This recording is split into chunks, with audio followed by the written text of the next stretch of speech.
કાંદાનું શાક બનાવી રહ્યા છીએ. તો આ ફ્રાઈડ કરેલા કાંદા છે, આ ક્રશ કરેલા કાંદા છે, આ ટમેટાનું જે ક્રશ કરવાના છે, આ લસણ છે અને આ શીંગદાણા અમે ખાંડ્યા છે. હવે આને બધું આપણે મર્જ કરીને શાક બનાવું છું. હેલો ફ્રેન્ડ્સ, તો આપણે રોટલા બનાવી રહ્યા છે. તો હું આ રોટલા મેં ટીપી નાખ્યો ને હવે હું તાવડીમાં નાખી દઈશ. અને આ સાઈડમાં આપણું શાક પણ બની રહ્યું છે આખા કાંદાનું. તો આપણે પણ એની ઉપર થોડીક નજર રાખશું. પછી આ બહુ ટેસ્ટી ડિલિશિયસ બન્યું છે.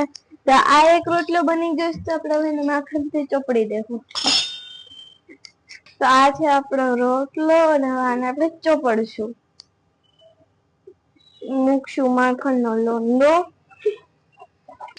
આપણે પહેલી વાર રોટલો બનાવીને બાકી રોટલો ફૂલ્યો, મસ્તીનો ફૂલ્યો. આપણી પહેલી મહેનત સફળ ગઈ મતલબમાં. એટલે ચોપડશું.